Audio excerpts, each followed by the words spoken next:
Assalamualaikum warahmatullahi wabarakatuh. Selamat datang para siswa, selamat belajar. Bertemu lagi dengan saya Zaini Mutakin Akif di akun ZMR Channel. Subscribe, like, and comment terlebih dahulu agar saya lebih bersemangat dalam membuat video pembelajaran untuk kalian semua. Pada kesempatan kali ini kita akan belajar tema 3 makanan sehat subtema 3 pada muatan pelajaran seni budaya dan prakarya. Materinya yaitu tentang batik Nusantara. Sebelum kita mulai belajar, alangkah lebih baiknya kita berdoa terlebih dahulu. Setelah kalian berdoa, kalian persiapkan buku dan alat tulis kalian.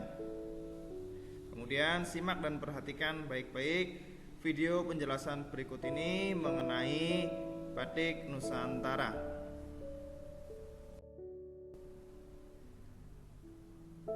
Batik sebagai karya seni rupa daerah.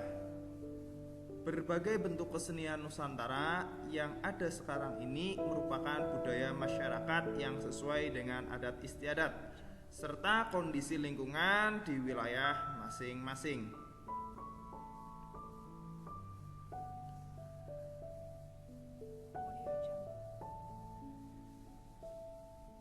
Batik adalah kain bergambar yang dibuat khusus dengan menggunakan malam dan pengolahannya diproses dengan cara tertentu sesuai ciri khas daerah masing-masing.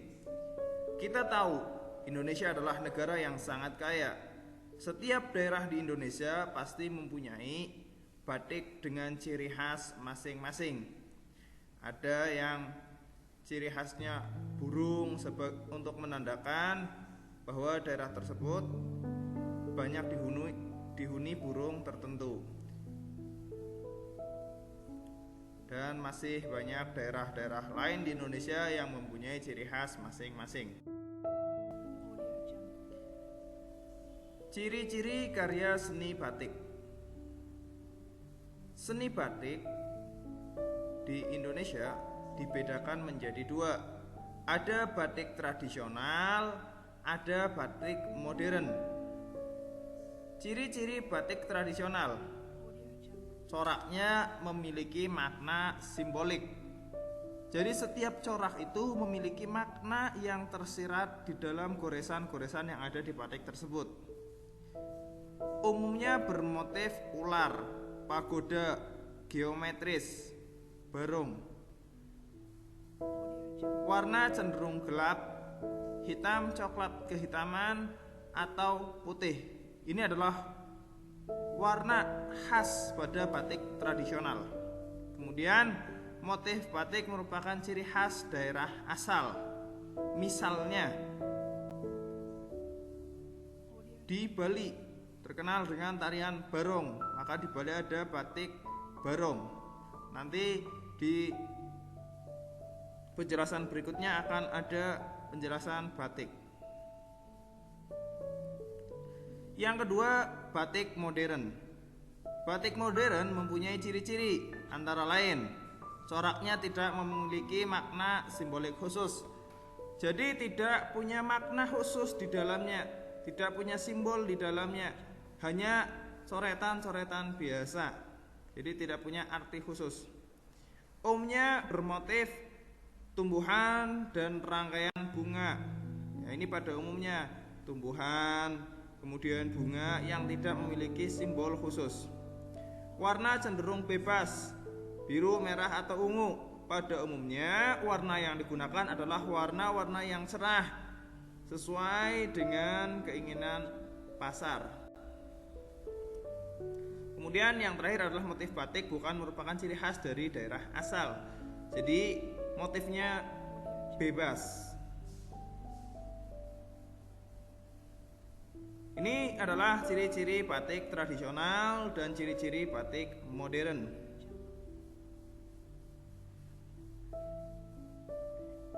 Bisa kalian baca ulang.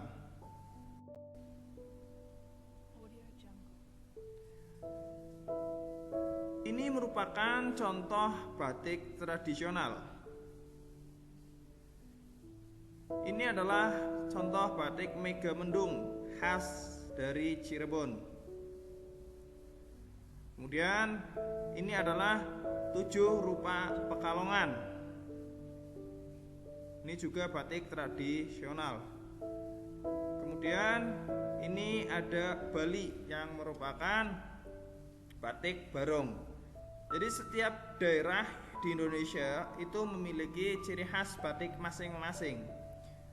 Dan setiap daerah tidak hanya memiliki satu motif batik, ya, ada yang satu daerah memiliki lebih dari 5, ya, atau bahkan sangat banyak, karena Indonesia dikenal dengan negara yang sangat kaya akan kebudayaannya, terutama batik, ya.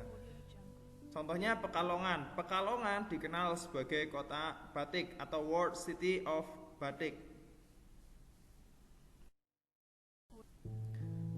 Motif batik Tegalan. Nah, sebagai warga Kabupaten Tegal, kita juga harus berbangga karena Kabupaten Tegal juga memiliki motif batik. Ini adalah contoh batik Tegalan. Bisa kalian lihat dengan seksama. Atau mungkin orang tua kalian juga memiliki motif batik yang sama seperti pada gambar ini.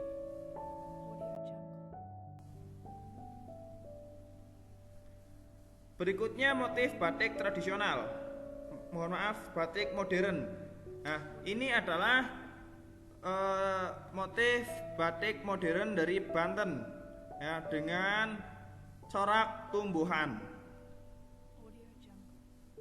Kemudian ini gajah oling dari Banyuwangi, ya, motifnya bebas. Kemudian ini batik Palembang yang menggambarkan jembatan Ampera yang ada di Palembang. Bisa kalian perhatikan pada gambar tersebut.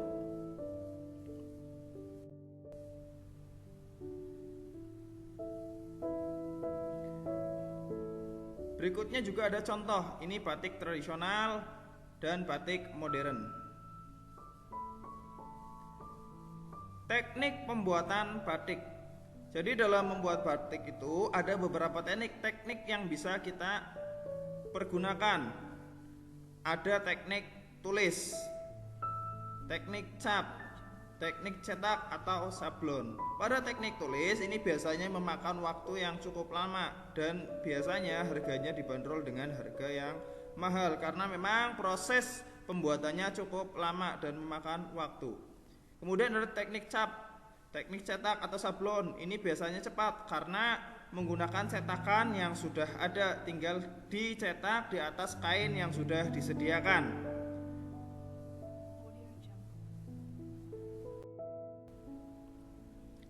Macam-macam motif batik Nusantara. Ini adalah batik Aceh, batik Jakarta. Di situ ada gambar Monas.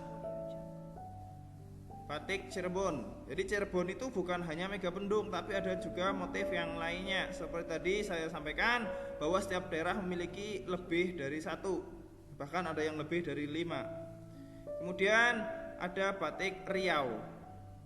Bisa kalian perhatikan perbedaannya pada stik itu di mana.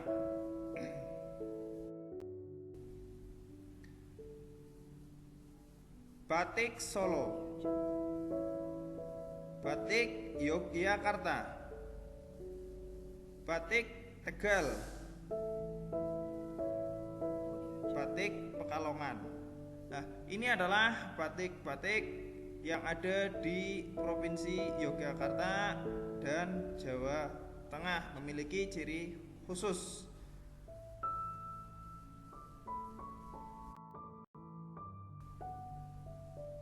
Demikian tadi penjelasan mengenai batik Nusantara. Bisa kalian lihat di internet berbagai macam batik lainnya yang ada di Indonesia. Nah, berikutnya adalah tugas. Tugasnya adalah kalian membuat motif batik Nusantara dengan tema bebas dari daerah mana saja. Boleh batik Tegalan, boleh batik Cirebon, Yogyakarta, Solo, dan lainnya. Yang penting masih di wilayah Indonesia. Dengan menggunakan buku gambar ukuran A3. Setelah selesai, jangan lupa memberi warna untuk memberikan kesan hidup pada gambar kalian. Sekian penjelasan dari saya mengenai motif batik Nusantara. Saya akhiri. Assalamualaikum warahmatullahi wabarakatuh. Tetap semangat belajar dan jangan lupa selalu meminta perlindungan kepada Allah Subhanahu wa taala. Terima kasih.